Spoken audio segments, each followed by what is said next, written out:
Today we are going to put together some delicious mesquite burgers. It's super simple and I think you're really going to enjoy this.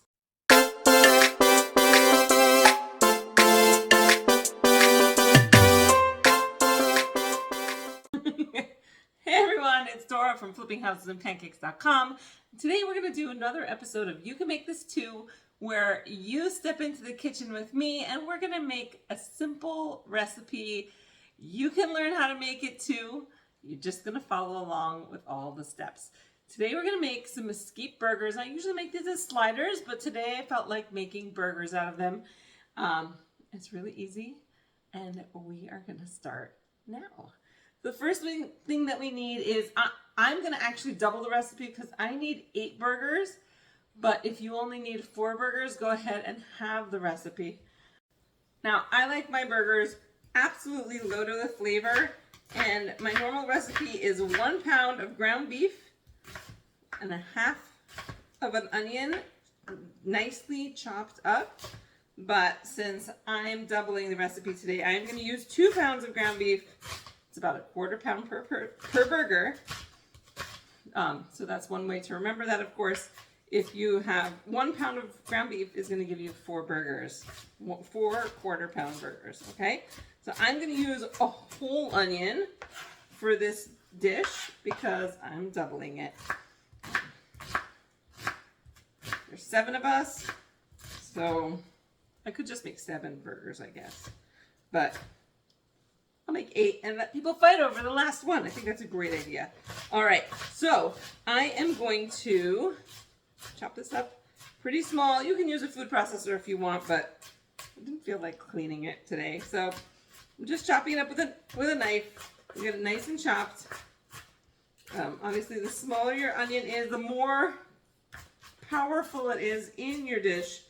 And also, the harder it is to find in your burger as well. You know, you won't see big chunks of it, but I don't care. I like seeing chunks of it. We've got 1 whole onion chopped up and added to my ground beef. Okay, now the next ingredient we're going to put is 2 eggs. Normally the recipe calls for 1, so if you're doing 1 pound of ground beef and 1/2 of an onion, only put 1 egg. But since I'm doubling it, I've got 2 eggs. I check them. I put them in here. I check them to make sure there are no blood spots. And here I am beating them up. I'm going to beat them. I'm going to add them to my bowl. Okay, pretty simple so far. All right, the next thing we're going to add is breadcrumbs. These are plain breadcrumbs. You can use matzo meal. You could use whatever you want, but I would go with plain breadcrumbs. And normally you would use 1/4 cup. If you're doing 1 pound of ground beef, use 1/4 cup. I'm doing 2 pounds. I have 1/2 cup of breadcrumbs. And the egg and the breadcrumbs are what's going to help this burger stick together. There's only 2 more ingredients. See? It wasn't so bad. Now, I just thought of something, but it's going to be fine. I'm going to have to find a teaspoon. I'll find one. In the meantime, you need 2 tablespoons of barbecue sauce. If you're doing the 1 pound recipe, I'm doing a 2 pound recipe, and I have about 4 tablespoons in here. So I'm just gonna pour that on. Let's see, 4 tablespoons is 1/4 cup. That looks actually about right. So we're gonna put 4 tablespoons of barbecue sauce. Again, if you're doing the 1 pound recipe, you only need 2 tablespoons. And here's the part where I need to find a teaspoon. Give me 1 second.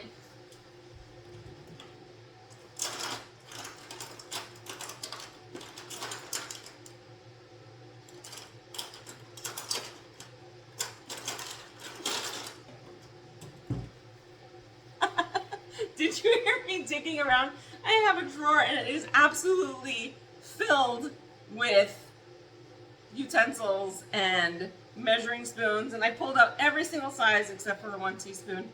This is just gonna make my life easier because we're gonna put 2 teaspoons of Mesquite liquid smoke. If you have never seen this product, I will show you. It's not sponsored or anything like that. I just happen to own some. This is rice liquid smoke. This is mesquite flavored. And I mean, it smells like the barbecue smell. It's just, oh, It's so good. So in a 1 pound recipe, I put 2 teaspoons. But since I'm doing a 2 pound recipe, I am putting 4 teaspoons, which is also a tablespoon and a teaspoon, in case you were wondering. All right, that is all the ingredients that we need. Clear my space a little so I can kind of dig in. All right, I'm gonna put my gloves on. That's all that goes in our burgers. So I'm gonna put my gloves on, backwards. I'm gonna put my gloves on. It has been a long day, just so you know. It looks really dark out. It's actually just about 5 o'clock in the afternoon. And so I'm actually preparing dinner right now. Guess what we're eating tonight? You got it. Mesquite burgers. Okay, so I'm gonna take my hands. Now you don't wanna over mix your ground beef because you don't want it to get kind of tough, but we are going to mix it up. I'm gonna start kind of mixing the whole thing, squeezing the whole thing together, and getting everything mixed up well. Now, the trick with the burgers is we're actually going to shape them, and then I'm gonna put it in the fridge, and they're gonna rest in the fridge and chill in the fridge for just about a half an hour. You can do this earlier and let them sit there longer. For example, if you are, you want to put them in the fridge, let them sit, cover them with some plastic wrap, let them sit, and when you come home from work or from school or from wherever you're coming home from, take them out of the fridge and cook them. You totally could do that. But letting them sit in the fridge in burger form is going to help them stick together better when you put them on the grill. Okay, so this actually looks pretty good. It smells amazing, which you guys can't smell because I don't have that kind of video. All right, so this is making 8 burgers. I'm going to very meticulously measure this. I know you can tell. I am very meticulously measuring this by cutting it into 8 pieces, just like a pie. Okay, and I'm going to start shaping them. I have a pan. This is what I'm going to. My phone charger just fell on the floor. It's fine. It's going to be one of those days. It's all good. Okay, so what I do is I take my ground beef.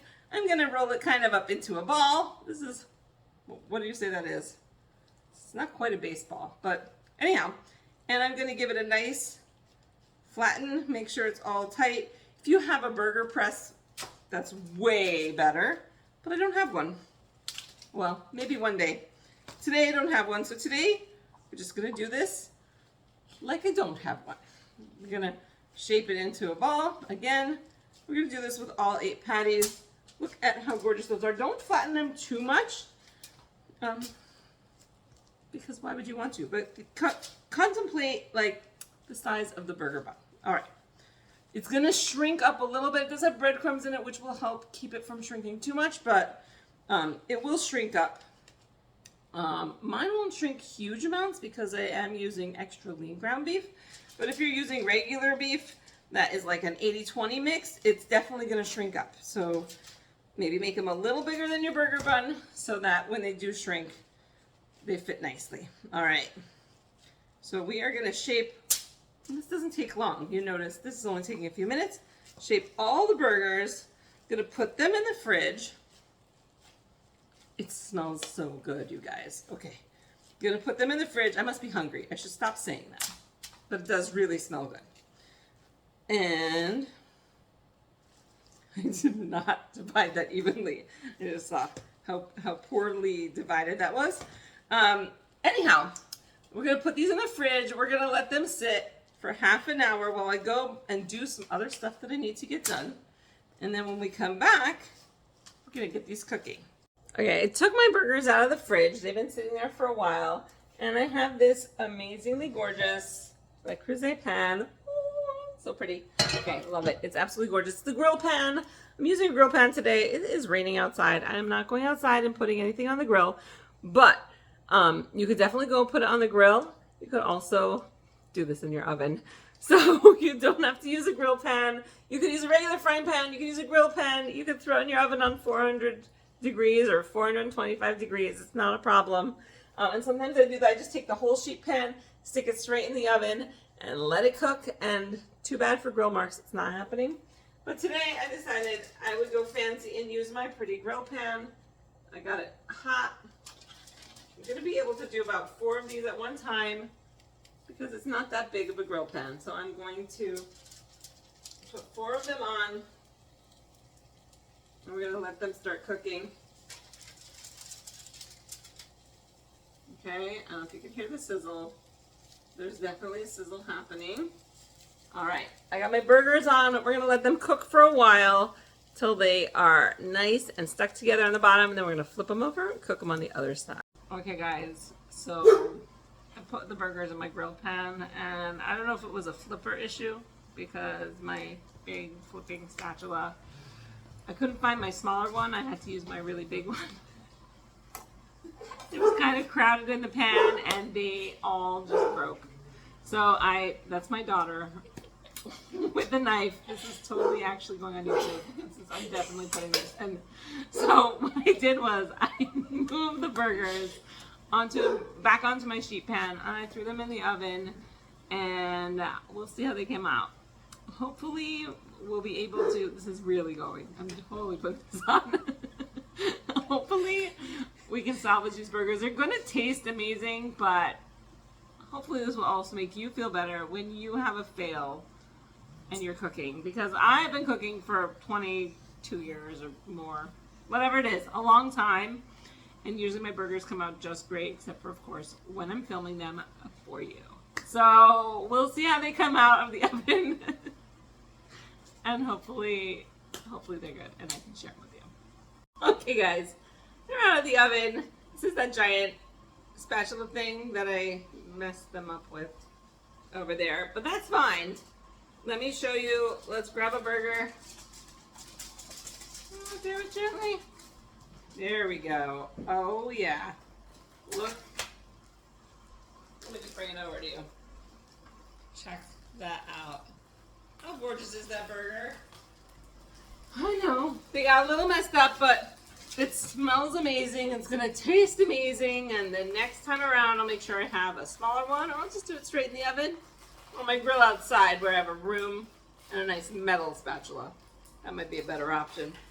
All right. Well, I'm going to start putting some of these nice fixings on my burger and eat it up. And I hope you take the opportunity to try out this recipe and tell me how it comes out. I hope that yours flips better than mine did today. But that's okay. Everybody's allowed to have a fail once in a while. If you enjoyed this and you want to learn to do some more cooking, go ahead and hit like, subscribe to my channel, hit the bell so you find out every time I upload a new video. And of course, check out my website, flippinghouseandpancakes.com. And if you want me to post this recipe on my blog, go ahead and put that down in the comments below as well.